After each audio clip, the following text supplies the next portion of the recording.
வர்ற உள்ளாட்சி தேர்தலுக்கான ஏற்பாடுகளை தேர்தல் ஆணையம் சத்தமே இல்லாம செஞ்சிட்டு இருக்க, தனிச்சு போட்டி இல்லாமா கூட்டணி அமைச்சு போட்டி இல்லாமான்னு கட்சிகளும் தீவிரமா ஆலோசனை செய்யுதுங்களா? ஊருக்குள்ள எங்க பார்த்தாலும் இதே பேச்சு தாங்க. தலைவா, இப்போதைக்கு நாம் தமிழர் கட்சியும் பாட்டாளி மக்கள் கட்சியும் உள்ளாட்சி தேர்தலையும் தனிச்சுதான் போட்டி போடுவோம்னு அறிவிச்சிருக்காங்களா? பாஜக டெல்லி சிக்னலுக்காக காத்திருக்காங்களா? சொல்லிக்கிட்டாங்க. உள்ளாட்சி தேர்தல்ல உள்ளூர்ல செல்வாக்கானவங்க தான் ஜெயிக்க முடியும்.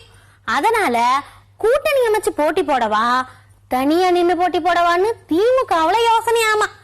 தனியா நிப்போம்னு ஹைடெக் டீம் பரிந்துரை செஞ்சிருக்காங்களாமா. பேச்சா கிடக்குது.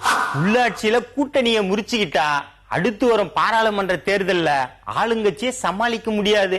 அந்த நேரம் மறுபடியும் கூட்டணிக்கு ஆள் சேர்க்கணும். அதனால கூட்டணியா உள்ளாட்சியை சந்திப்போன்னு திமுகவுடைய மூத்த தலைவர்கள் உறுதியா இருக்கிறாங்களாம். சொல்லிக்கிட்டாங்க.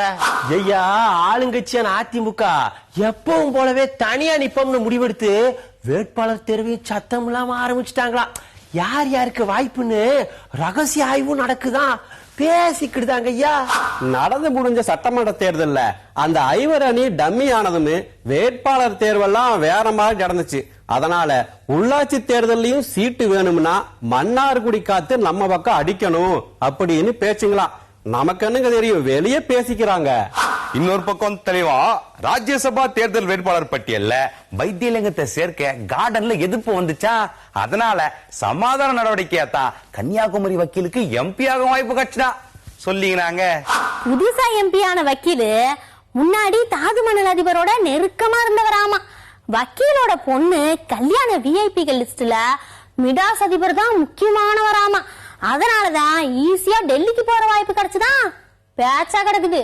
சட்டமன்ற தேர்தல், ராஜ்யசபா தேர்தல் எல்லாத்தையும் கூட்டி கழிச்சு பார்த்த தொண்டர்கள் உள்ளாட்சி தேர்தல்லையும் இந்த ரூட்டை பிடிச்சு போனா சீட்டு உறுதி அப்படின்னு ரெடி ஆவறாங்களாம்.